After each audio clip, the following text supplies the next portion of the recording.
Hey everyone, and welcome to this explainer. I am so thrilled to have you here today because we're going to explore a truly fascinating cosmic archetype. We're looking at a specific personality profile defined by an incredible, almost relentless work ethic. You know, the kind of person who literally reorganizes the dishwasher at a party.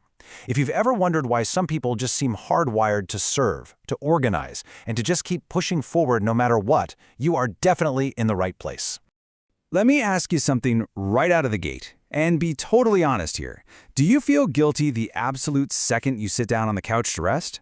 Do you struggle to turn off that internal productivity engine, feeling like every single spare minute should be spent doing something useful? Well, if that resonates with you, or if it perfectly describes someone you know, you're going to find a lot of clarity in the material we're unpacking today. Okay, so let's dive right into this. To really get this archetype, we've got to look at the foundational concept, the sixth house. This is the astrological realm governing work, service, discipline, and your daily routines. It's all about responsibilities, habits, health, and this really unique ability to improve systems over time. When the sun, which represents your core identity, is placed in this house, all of these themes become the absolute center of who a person is. Moving into Section 1, the Purposeful Servant. This is exactly where identity meets utility. See, for an individual with this placement, personal growth doesn't come from dramatic, flashy moments. It definitely doesn't come from standing in the spotlight. Instead, their entire identity and self-worth are rooted right there in work, service, and daily routines. They find themselves through the quiet, consistent effort of just being incredibly useful. They want to be the person who gets things done, plain and simple. Which brings us to Section 2, Work Ethic and Responsibility, the Engine of Dependability. And man, this work ethic is just a defining part of who they are. They've got this overwhelmingly strong desire to be useful, productive, and above all, dependable. But you know what's probably the most striking trait here? It's what happens when things hit the fan. When others step back to avoid accountability, this person naturally steps up. They take responsibility. They tackle the difficult tasks head on because to them, fixing the problem is literally just what you do. Now, what's really fascinating here is the architecture of their confidence. It's not just some magical feeling they wake up with. No, it's a structural system built step by step. First, you got competence, learning how to actually do something well. Then comes reliability, doing it well consistently. That leads to a meaningful contribution to the world around them. And only after those three steps are locked in do they finally arrive at genuine confidence. Their self-belief is 100% earned through action. And because of this super methodical approach to building confidence, they naturally excel in very specific practical environments. We're talking organization, management, analysis, hardcore problem solving, and direct service to others. They are the ultimate fixers of broken systems and the best supporters of the people around them. Put them in pure chaos, and I guarantee they will build you a spreadsheet and a strategy to get out of it. And this brilliantly illustrates the contrast between the paths to recognition. On one side, you have what society usually values, sudden fame or grabbing massive public attention.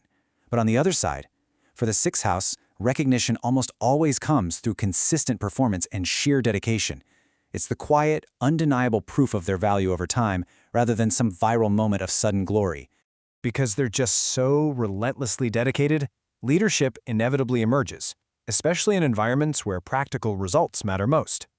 They naturally become the leaders in their workplaces or on service-oriented teams, basically just by being the absolute most capable, dependable person in the room. They don't demand authority, they earn it by outworking and outsolving literally everyone else. So how on earth do they maintain this output? All right, Section 3, the power of routine, tuning the engine.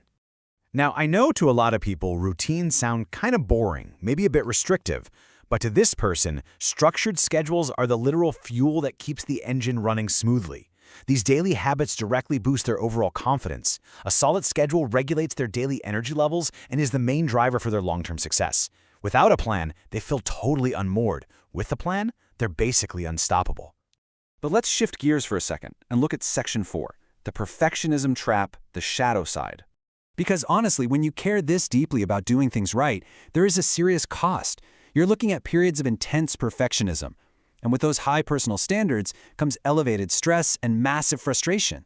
Plus, because they know they can do it perfectly themselves, they develop a profound difficulty in delegating responsibilities. The whole system just overheats because they feel like they have to carry the entire load all by themselves. Just listen to this insight from the text for a second. Conflicts can arise when personal pride becomes tied to productivity, making it difficult to rest without feeling guilty or unproductive. That right there, that is the core struggle.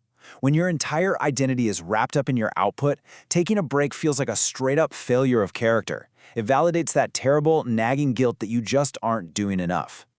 So how do we handle this? Section 5. Health and self-care. Maintaining the machine. Health and wellness inevitably become massive, essential life themes here. They are essentially forced to develop a greater awareness of diet and exercise. They absolutely must prioritize vital rest and fully commit to long-term self-care. Why? Because the engine will literally break down without proper maintenance. Their physical body will force them to rest if they refuse to schedule it themselves. Which leads us to our final chapter. Section 6. The ultimate lesson. Finding balance. Over time, the absolute greatest lesson this archetype has to learn is simply this. True achievement is not measured by how much is done. It's a really tough, crucial pivot, going from constantly doing to just being. It requires stripping away that intense pressure of endless productivity and finally realizing that their worth as a human being exists totally outside of their to-do list.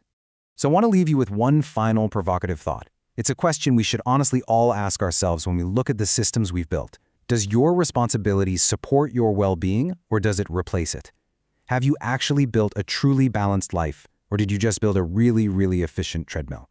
Something to think about as you go about your day. Thank you so much for joining me for this explainer, and I hope this gave you a clear, fresh perspective on how we value our work and ourselves.